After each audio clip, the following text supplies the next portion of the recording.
was a time of hope, a time of disaster, a time of triumph, and a time of whatever this is.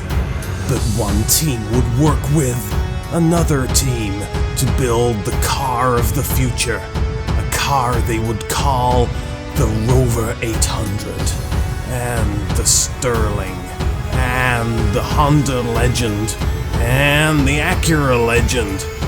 This is the Rover 800 story.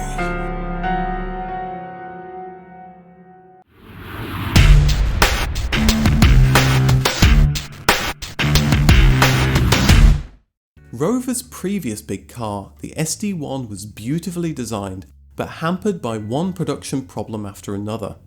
By 1979, the Rover designers were looking to create its successor and pitched a new project to management, the Rover Bravo. It was to be an updated SD1 with a saloon variant, and the chassis would be used for the next Triumph open-top sports car and coupe. It was a wise plan that would minimise development costs, but meant the new chassis would be almost 6 inches shorter than the current Rover SD1. Not a good thing for a spacious luxury car.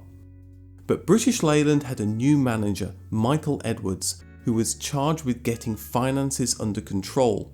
He ended Triumph TR7 production and closed the Rover Triumph division, rolling it into a larger British Leyland Cars. In 1980, this larger division decided to present a different plan for the large Rover, now codenamed LM15. In the spirit of cost saving, this was to be based on the upcoming Montego with a stretched chassis. After evaluating the competition at the 1981 Frankfurt Motor Show, British Leyland designers decided the LM15 plan just wouldn't cut it. Luxury cars were getting much more sophisticated both mechanically and electrically, and they were gaining a low drag coefficient. The LM15 design was just too basic to compete with upcoming competitors' cars like the Audi 100, BMW 5 Series and Mercedes E-Class. What they needed was a partner to share the development costs of a brand new car. Enter Honda. British Leyland reached out to them to form a partnership on a new large Rover. Honda had yet to make a large car, and Rover's expertise would help. They wanted to produce a large, expensive car for the lucrative North American market. Quotas restricted the number of cars they could import, so it made sense to sell more expensive cars with a higher profit margin. There were also impending EU import quotas which Honda could get around by producing their cars at British Leyland's UK factories.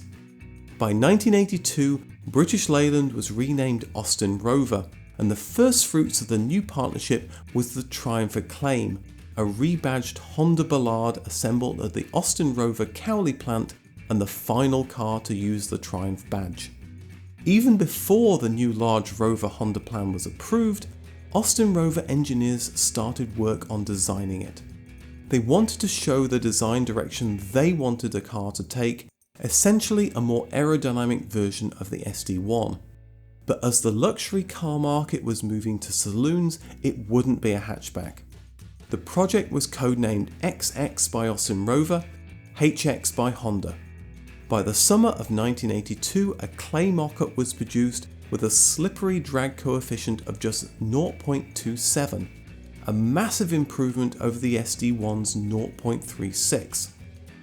When the Honda and Rover teams first met, Honda were a little taken aback by the progress that Rover had already made, but this didn't spoil the start of an excellent working relationship. The Rover design was adopted to begin work on the chassis, but Honda's car would have a very different look. As development continued, the Rover 800 started to take shape. However, one area which caused consternation was the front suspension. Honda was keen on a low bonnet line and expensive double wishbone suspension. This meant limited suspension travel, meaning ride on bumpy roads was compromised. Austin Rover preferred alternate suspension systems and the additional interior space it offered, but Honda's system won the day. As for engines, both teams agreed to use Honda's V6 in place of the out-of-fashion 3.5 litre V8 from the SD1. Austin Rover also wanted a 4-cylinder 2-litre, which would sell well due to company car legislation, but Honda weren't interested.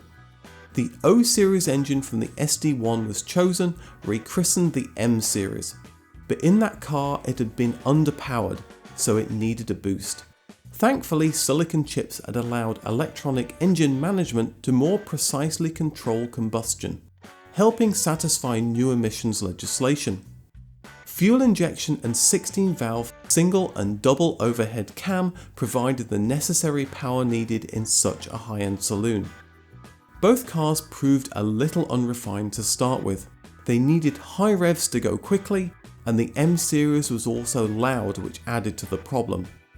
It was easy for teams so far away to diverge or have problems, but they were kept on track and in relative harmony. For example, Honda had provided incorrect dimensions of their V6 engine to Austin Rover. This meant adding 9mm to the wheel track. The change was handled quickly and professionally by both teams, meaning development could continue apace. The car they produced was a better car than either company could have made on their own, a true collaborative effort. During the design, Austin Rover management research concluded a hatchback model was needed due to growing demand. The resulting design was relatively straightforward and showed how similar the Rover 800 was to the old SD1. The Rover 800 broke cover in an unlikely way as the CCV, the Coupe Concept Vehicle. Even though a coupe wasn't initially planned, Austin Rover used this concept to sign up North American dealers to distribute the new Rover 800, as the coupe variant was expected to sell well there. The Rover 800 wasn't the first to launch. The Honda Legend launched 9 months before the Rover in October 1985. Some people in Rover thought Honda's V6 engine 9mm dimension mistake gave them a head start. What also made a difference was the fact that Honda launched cars even before production had started. UK car manufacturers waited until the dealers had cars in stock before making an announcement. On July 8, 1986, Austin Rover became simply Rover, and just 2 days later the Rover 800 was given an extravagant launch. 3,500 press and dealers were flown to Switzerland to drive the new car, and 60 MPs and hundreds of journalists drove the car in the Northumberland countryside. At the launch, Rover was keen to show this wasn't just a new car, but a new company. Gone were the bad old days of industrial action, and with Honda's help, Rover were moving to a bright new future. They were also fighting off criticism that sales of Rover cars were nosediving, in particular the new Austin Maestro and Montego, but it's true to say that the relationship between management and workers had greatly improved in Rover, and this was paying dividends. Reaction to the new car was mixed. The interior was praised, but the suspension and engines were called out for criticism. If you've seen my Rover SD1 video, you'll know that the SD1 was hobbled by short supply at launch, problems ramping up supply, and poor build quality. Well, Rover chairman Harold Musgrove should have taken note, because during this time, exactly the same issues cropped up for the Rover 800. Was this just a case of Rover shooting themselves in the foot again? Harold Musgrove wasn't to be chairman for much longer. Despite these problems, the Rover 800 was popular in the UK and started to sell well. The same couldn't be said for North America, where the Rover 800 was badged as the Sterling. It had the disadvantage of being an also-ran to Honda's already released Acura Legend, and Honda also had the much sought after coupe model. Sales started well for the Sterling, but those quality issues appeared in a JD Power survey. For example, leather seats were turning green in sunlight, and sales tanked. Rover exited the market in 1991, again echoing the SD1, never to return. To add insult to injury, the Acura won the Motor Trend's Import Car of the Year in 1987. It went on to great success and is still sold today as the Acura RLX. The Rover hatchback, dubbed the Fastback, debuted in 1988 along with a new, more refined Honda V6 engine. The original plan was to sell the fastback as the Rover 600 and make it a cheaper model, but market research showed the public valued the hatchback just as much, if not more, than a saloon, so it was made a Rover 800 model with a price to match. By 1989, Rover started a facelift project codenamed R17. The designers produced striking drawings showing the way they wanted to go, but the funds weren't there for a complete reskin. The bean counters announced that any new design needed to use the existing doors to save on the cost of new door molds. It was pointed out that the new door molds were at the end of their lives anyway, and new ones would have to be produced, but this did little to change management's mind. The most obvious change was the addition of chrome and a new front grille to move the car up market. The grille was added after positive reaction to it from a Rover 600 market study, and this had the advantage of producing a family look for both cars. Other subtle cues were added as a nod to Rover's venerable P5, and the car's bulk was increased to give it more presence on the road. The interior stayed the same, although with more walnut trim, it did look like someone had thrown a tree at the dashboard. The M Series 2-litre engine was worked over again to give it more torque at low revs and rebadged as the T Series. This turned an unrefined engine into something more befitting a luxury car, and with a turbo it made the 800 a seriously fast car with a 0 to 60 time of just 7.3 seconds. The new engine started to make the Honda V6 look superfluous. The new model arrived in November 1991 and was well received by the press. A diesel followed the following year, but the 800 had one more trick up its sleeve. The long-promised coupe model finally arrived in March of 1992, being a top-of-the-range prestige model. However, it was too late for the North American market where Rover had exited the year earlier.